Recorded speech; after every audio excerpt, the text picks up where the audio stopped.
Well, as you do, when you're making a wooden handheld games console like I am, you get an excuse to buy a few bits and pieces and do a little bit of research. I bought a couple of different game consoles to have a play around with.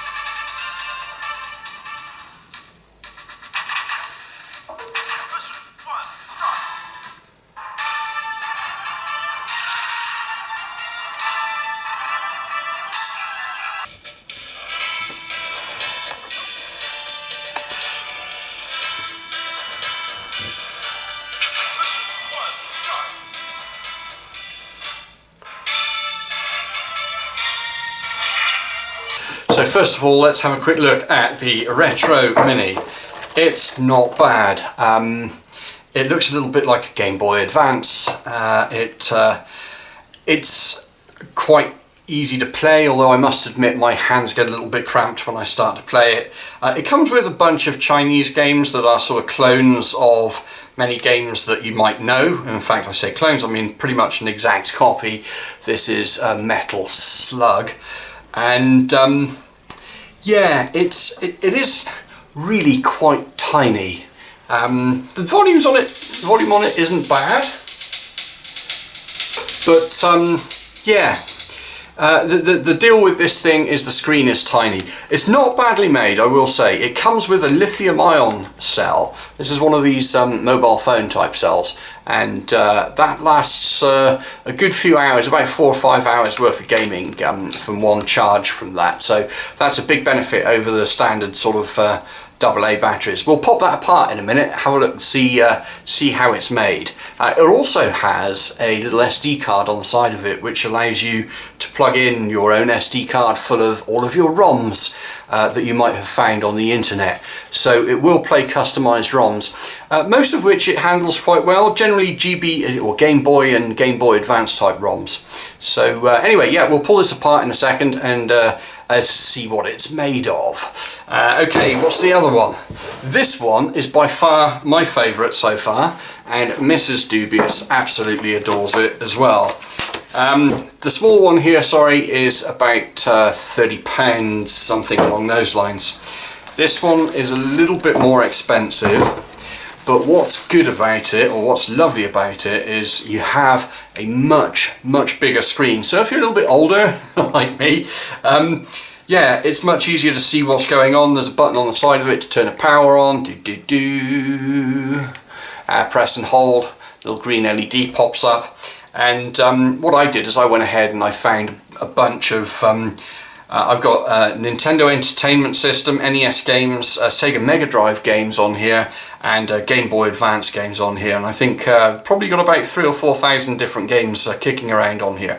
Many different options. The speaker on this one is very similar to the last one, and the battery on this again is a cell phone type battery, the old school cell phone lithium ion or lithium polymer type batteries. Again, there's a card slot here which allows you to plug in all of your ROMs, and it doesn't do a bad job of emulating these different game console systems. So without further ado, let's just show you what one of those games looks like. Let's see if I can find a spot and zoom you in.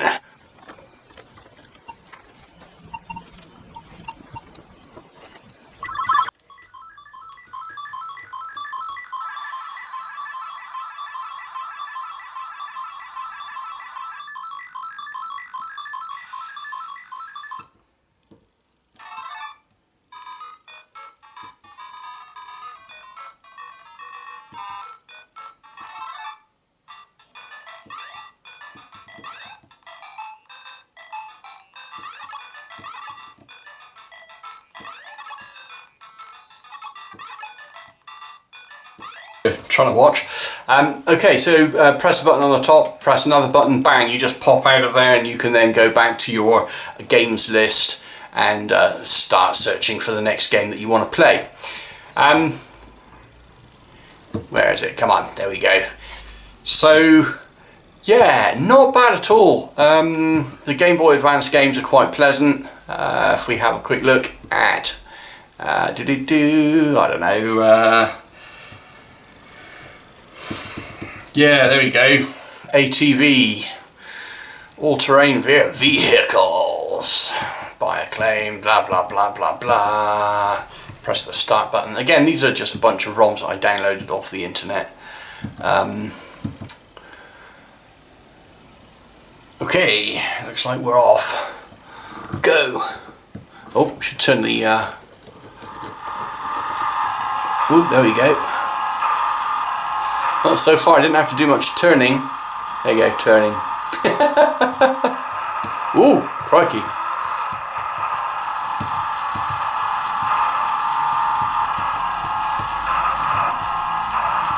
Yeah, so as you can see, it really isn't bad. It's quite playable, and the screen size is quite sensible. The graphics are quite good. There's not a lot of tearing going on. Everything looks like it does what it says on the tin. So far, I'm sort of impressed. Ooh, ow. Well, okay, anyway, quit that. Okay, let's pull this one apart first. Press the button, turn it off. So, what are we going to need? Screwdriver. Shitting! Okay, another screwdriver. There we go, that's got it.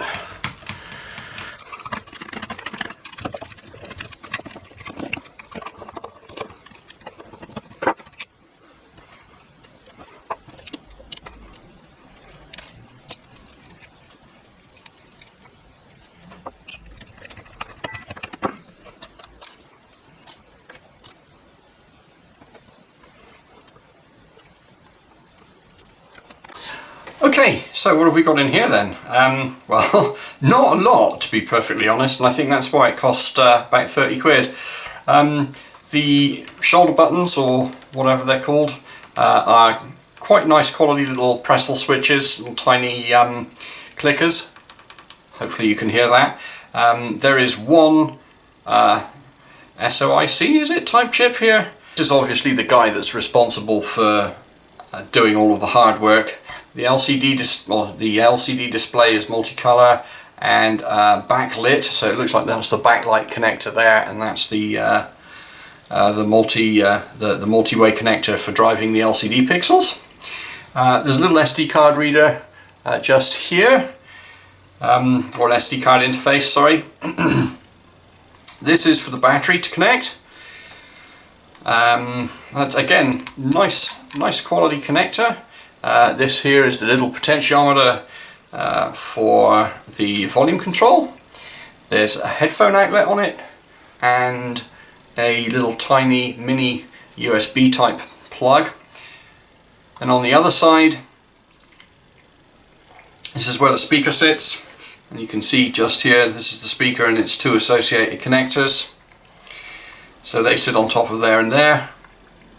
And then these are the pads where you have your control pads that have those little carbon inserts in them that effectively make those contacts. Then over here we have a little on-off slider switch.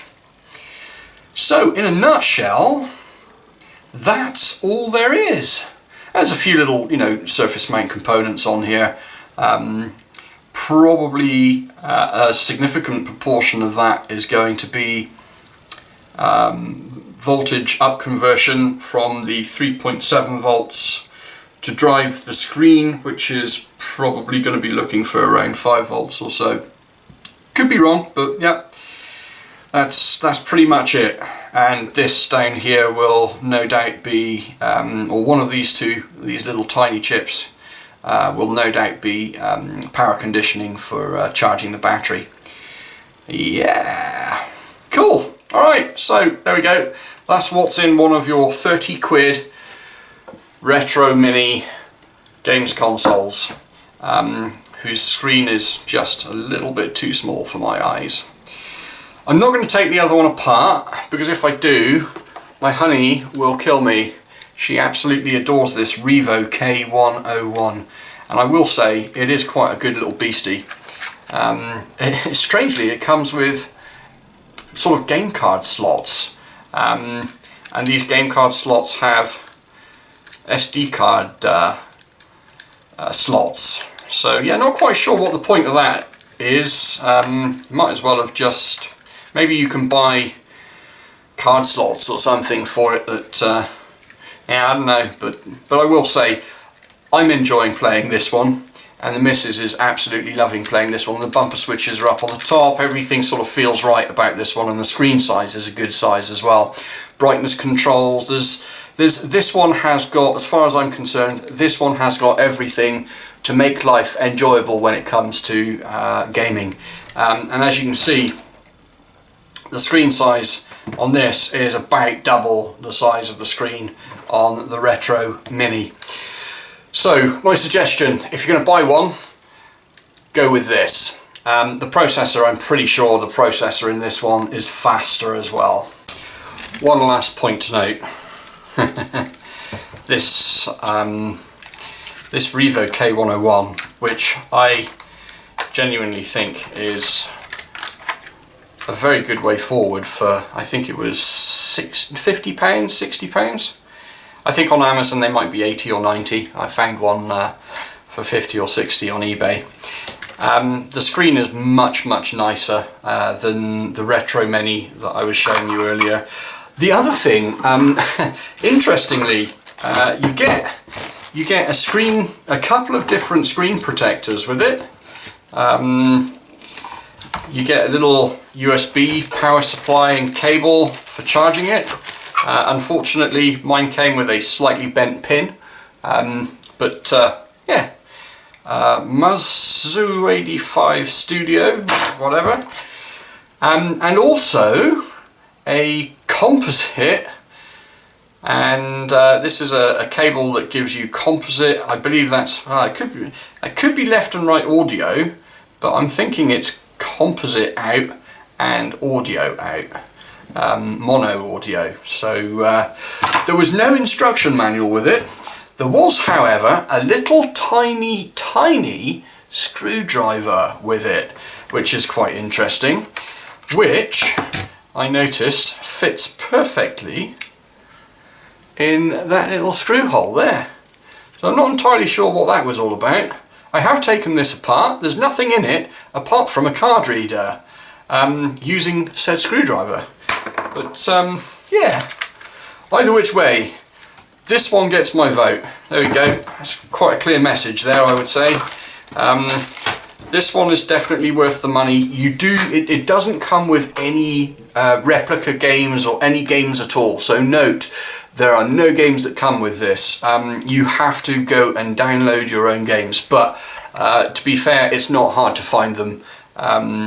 So I'm not going to tell you where they are, but I'm sure, you know, just a very short search and you'll get Game Boy ROMs, you'll get SNES ROMs. Again, another benefit with this guy, it runs SNES, it runs Mega Drive, it runs Game Boy Advance, Game Boy Color, Game Boy. So there's about 5 or 6 different emulators running on this, whereas the other Retro Mini just does Game Boy Advance, Game Boy Color and Game Boy Standard ROMs. So anyway, I'm going to go play Metal Slug. Bye!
So much nicer. The screen, everything just is so much nicer. Let's get some volume on.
Can you talk? Yeah, for me? yeah, go ahead. What do you think of it anyway when you play Bubble Bubble on it? Do you like it? Yeah, I like it. Yeah. So I wish the arcade machine had the Bubble Bubble. I'll download Bubble Bubble for the arcade machine. Because sometimes you need to... And then maybe to the right a little bit. Right. Yeah, there we go, perfect. So this is Vicky's favourite game. What's it called? Bubble Bubble. Bubble, bubble. Do-do-do-do-do-do-do-do. And Vicky has become a bit of an expert at this. Look at that! In moments! She's done the lot!